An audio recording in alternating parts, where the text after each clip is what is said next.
Jadi di situ buat pelek mobil. Saya bekerja di situ berapa lama guys? Yaitu 3 hari saja saya.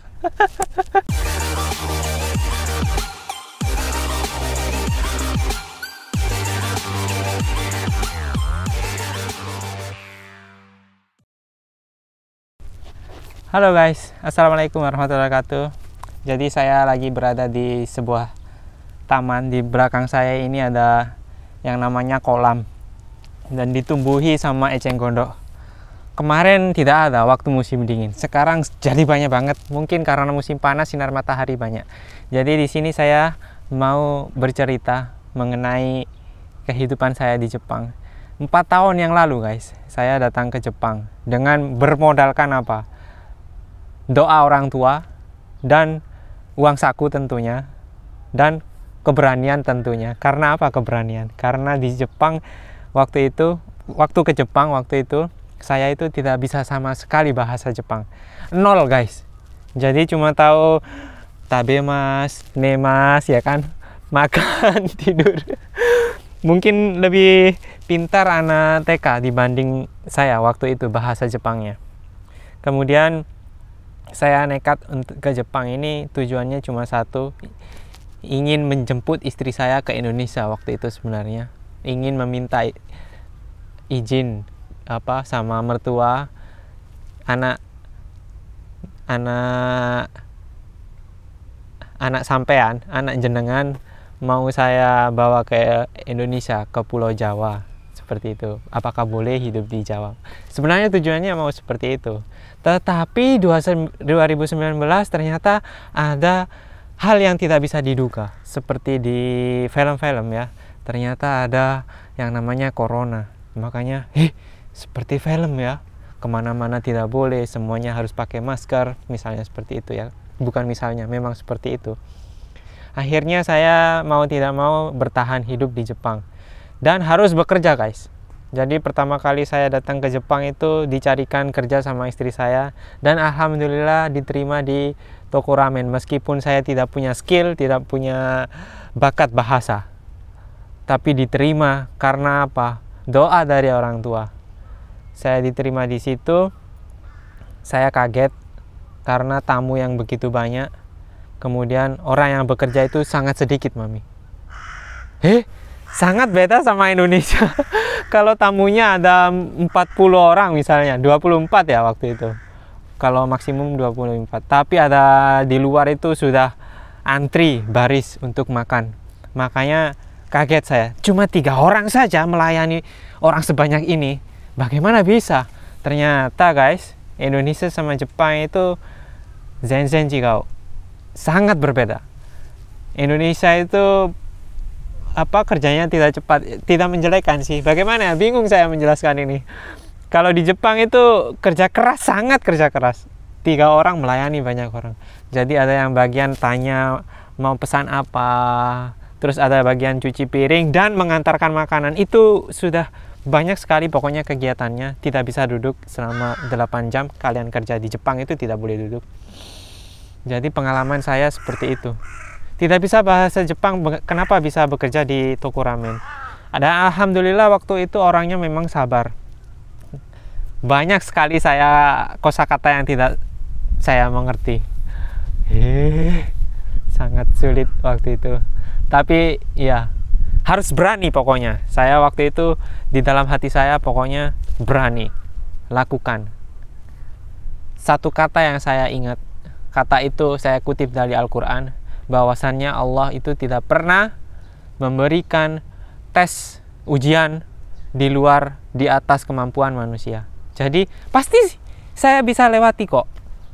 Makanya itu yang saya pegang. Dan alhamdulillah sedikit demi sedikit bahasa Jepang saya mulai lancar. Dan karena corona juga saya akhirnya berhenti dari kerja saya di Halal Ramen. Kenapa? Karena waktu itu lockdown, orang asing tidak boleh datang ke Jepang. Hancur usaha ramen halal karena sebagian besar orang yang makan di ramen halal adalah orang luar negeri. Makanya tidak ada tamu sama sekali. Satu hari itu bisa 3 orang saja satu hari, bayangkan. Makanya shift yang semula banyak pegawai, ada pekerja pelajar Indonesia yang kerja di situ juga, akhirnya dipotong semuanya. Saya juga, shift saya juga dipotong. Akhirnya mau nggak mau harus cari kerja yang lain. Terus setelah saya berhenti di toko ramen karena corona, saya nganggur berapa minggu waktu itu.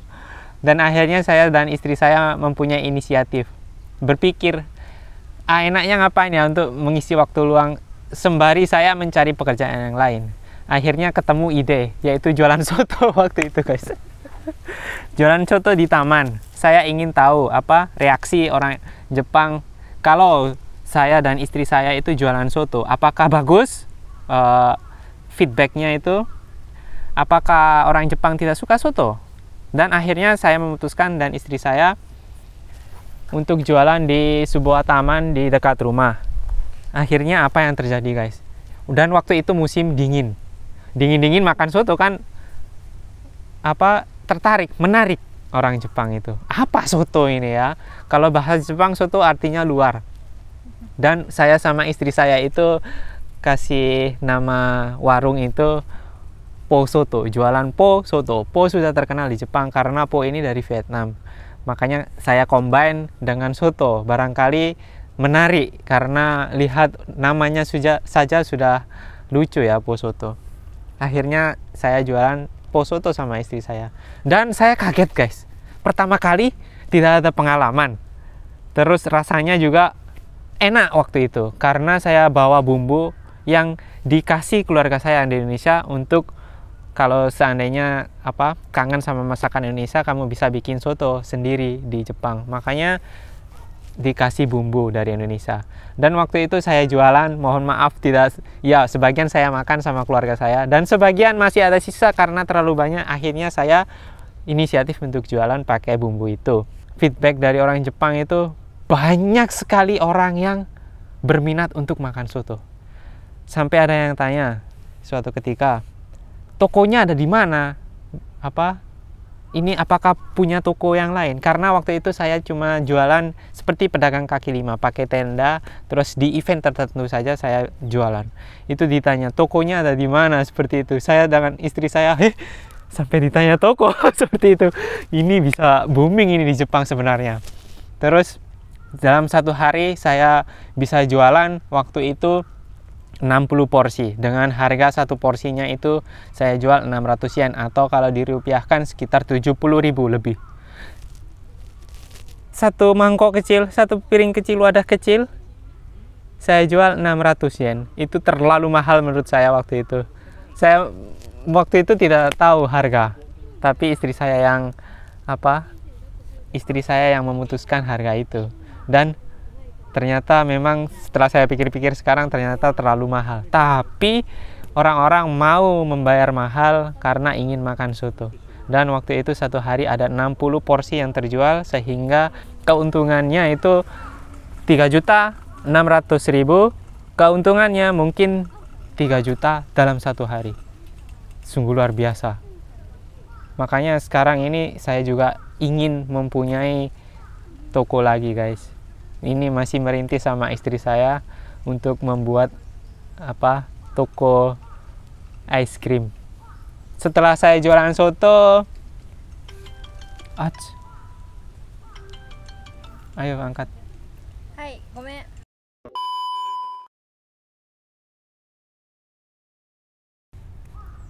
Terus setelah buka, satu hari kita untung 3 juta, sekitar 3 juta. Bagaimana kalau setiap hari ada event? Wah, itu sungguh uang yang sangat menggiurkan. Makanya saya dan istri saya ingin jualan sebenarnya di Jepang. Lebih bagus usaha sendiri, jadi bos sendiri daripada jadi karyawan. Doakan ya teman-teman, semoga sukses ke depannya. Ini mau merintis usaha ice cream karena musim panas. Saya dan istri saya ingin membuat toko es krim dengan macam-macam rasa. Tapi masih dalam ide, belum dituangkan. Tapi insya Allah saya mau melakukan itu. Jadi setelah jualan soto selesai, waktu itu saya cari kerja dan dapat kerja di Osaka, kerja di bidang konstruksi. Itu kurang lebih 8 bulan saya kerja di situ. Akhirnya memutuskan untuk berhenti karena saya ingin mencari challenge baru, pengalaman baru, tantangan yang baru. Akhirnya saya berhenti. Kemudian saya bekerja di suatu perusahaan yang jauh dari rumah, tapi gajinya sangat fantastis waktu itu. Hampir 40 juta guys, bayangkan. Hampir 40 juta gajinya waktu itu. Tapi setiap hari memang lembur dan masuk malam. Itu yang bikin mahal. Saya kerja di sana selama 3 bulan saja. Langsung saya cari kerja yang lain. Kenapa? Karena setiap hari ternyata kalau masuk malam itu capek di badan. Dan istri saya selalu bilang, kalau suamiku kalau tidak cocok dengan kerja itu, tidak usah lama-lama, cari kerja yang lain. Karena memang pekerjaan di Jepang itu sangat luar biasa. Lapangan kerja di Jepang itu sangat luar biasa. Sangat banyak banget. Makanya pekerjaan yang cari orang. Itu yang saya inginkan dari Indonesia. Semoga Indonesia itu bisa meniru, yaitu salah satunya membuat lapangan pekerjaan sebanyak-banyaknya. Iya. Semoga Indonesia bisa. Kemudian saya cuma 3 bulan saja kerja di situ.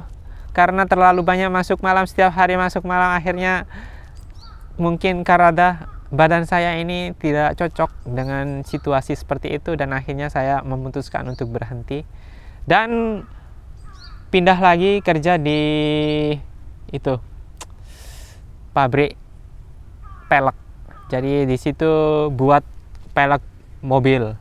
Saya bekerja di situ berapa lama guys? Yaitu 3 hari saja saya kerja di situ. Jadi nganggur itu tidak ada guys.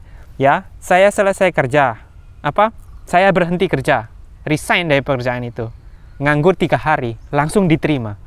Terus akhirnya berhenti lagi, nganggur cuma 3 hari. Tidak sampai 1 minggu pokoknya nganggur itu. Sangat cepat cari pekerjaan di Jepang.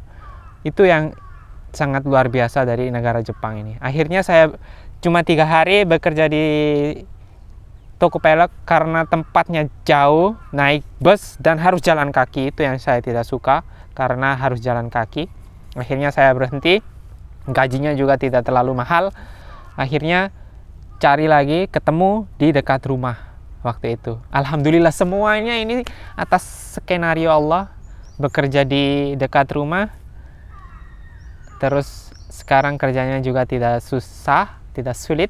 Duduk, dikasih ruangan ber-AC, dan mengerjakan pekerjaan yang dikasih setiap harinya seperti itu.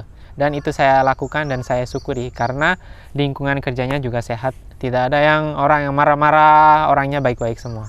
Alhamdulillah seperti itu. Jadi selama 4 tahun saya sudah berkali-kali ganti, sekitar 5 kali pekerjaan guys di Jepang.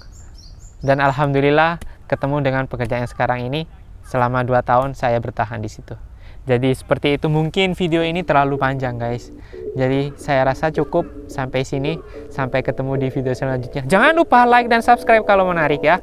Sampai ketemu di next video. Assalamualaikum warahmatullahi wabarakatuh. Saya akan selalu bagikan informasi mengenai Jepang.